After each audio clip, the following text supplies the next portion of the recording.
नमस्कार दोस्तों, आपका बहुत-बहुत स्वागत है star maker films acting academy में। आज हम एक्टिंग से रिलेटेड कुछ सब्जेक्ट्स के बारे में बात करेंगे और उनकी डिटेल्स के बारे में भी।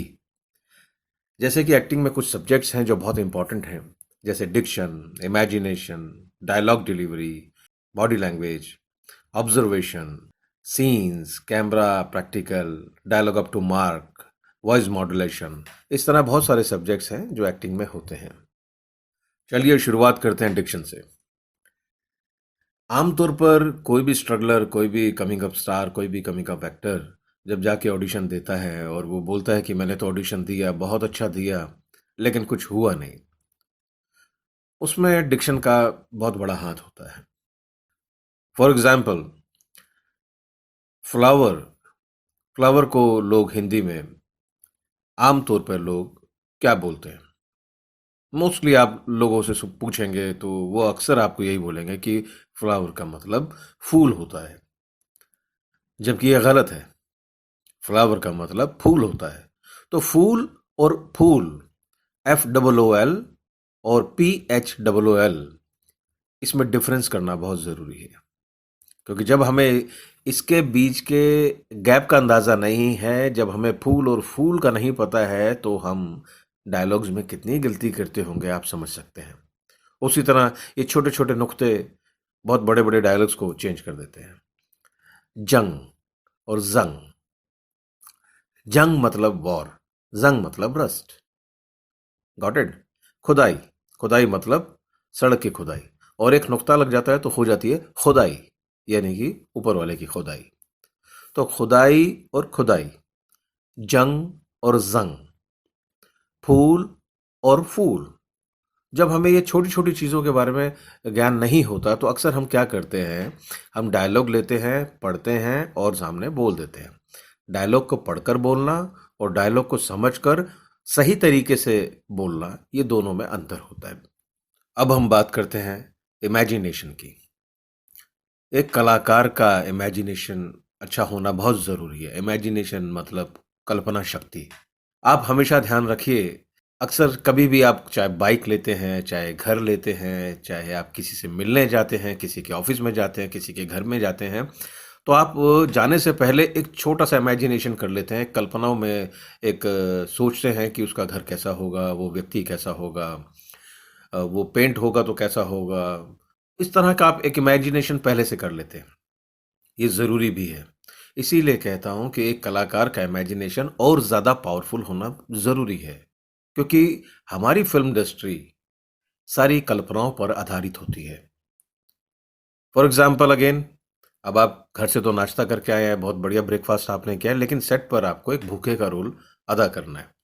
तो यहाँ पर आपका इमेजिनेशन ही आपके काम आएगा, क्योंकि पेट तो आपका भरा हुआ है एक्चुअल में। लेकिन आपने इमेजिन करना है कि आपको बहुत बहुत ज़्यादा भूख लगी है। आपके घर में सब हैं, लेकिन आप वहाँ पे सेट पर लावारिस का रोल, अनाथ का रोल आप कर रहे हैं, और आपको ये फ़ील करना पड़ता है कि वाक़ई मेरा दुनिया में कोई नहीं है। तो ये इमेजिन करना पड़ता है। इसके लिए एक्सरसाइज़ेज़ होती हैं, जो मैं आपको अगले लेसन में डिटेलिंग में दूँगा।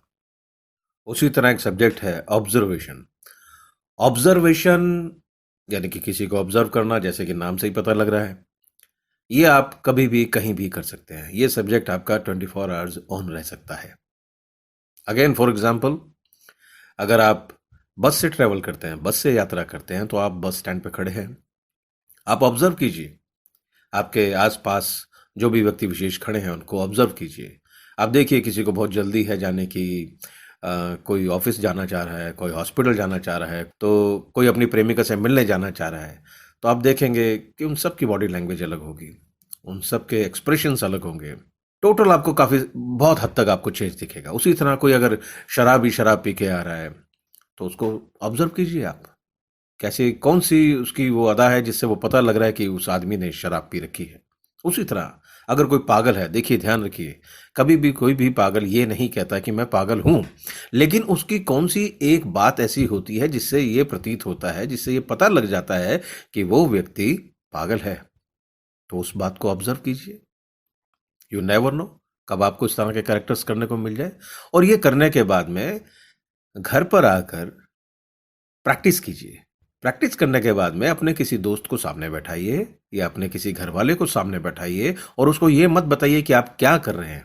उसको खाली ऑब्जर्व करने के लिए बताइए ताकि वो कैच कर सके कि आपने कौन-सा रोल प्ले किया है। अगर उन्होंने सही-सही बता दिया कि आपने ये कैरेक्टर किया है या ये कैरेक्टर हो सकता है, तो आप समझ लीजिए कि आप सही जा रहे हैं। अब हम बात करते हैं वॉइस मॉड्यूलेशन की। जैसा कि पहले भी एक लेसन में मैं आपको बता चुका हूँ कि वॉइस मॉड्यूलेशन बहुत ज़रूरी है। डायलॉग डिलीवरी कभी भी फ्लैट नहीं होनी चाहिए। Again for example, voice modulation तो ज़रूरी है ही, लेकिन शब्दों की क्लैरिटी बहुत ज़रूरी है। शब्दों को शब्दों की पकड़ बहुत ज़रूरी है। जैसे आप सबको पता होगा, एक बहुत चर्चित फ़िल्म है, बहुत हिट फ़िल्म शोले। अब शोले में जो अमजद खान साहब का एक डायलॉग है, गब्बर सिंह, जिनको आप गब्बर सिंह के नाम से भी जानते हैं, कितने आदमी थे। तो अगर यही डायलॉग आज आप किसी आम व्यक्ति को देंगे और बोलेंगे कि ये डायलॉग है, आप करिए, तो बोलेगा कितने आदमी थे। सादा सादा बोलेगा कितने आदमी थे, बस ये दो चार उसके एक्सप्रेशंस होंगे। लेकिन अमजद खान साहब ने अपने कैरेक्टर के ऊपर इतनी स्टडी करी थी, इवन वॉइस मॉड्यूलेशन के ऊपर भी, कि उन्होंने कितने आदमी थे आज तक जो उनका अंदाज है वो सभी लोगों को पता है, बहुत रिदम में। कितने आदमी थे, सी, कितने आदमी थे। उन्होंने कहाँ से पिच को उठाया है और कहाँ पे जाके ड्रॉप किया है। ये पिच को उठाना और ड्रॉप करना, वॉइस मॉड्यूलेशन, रिदम, ये धीरे धीरे अभ्यास से आता है। वैसे मैं एक जानकारी आपको देना चाहूँगा कि हमने ऑनलाइन ट्रेनिंग भी शुरू करी है, और अगर आप चाहें तो हमारे यहाँ से आप सीडीज़ भी मंगा सकते हैं, डीवीडीज़, जो जिसमें आपको एक्टिंग की पूरे लेसन्स हैं, एक्टिंग की ट्रेनिंग है। मैक्सिमम हमने उसमें देने की कोशिश की है।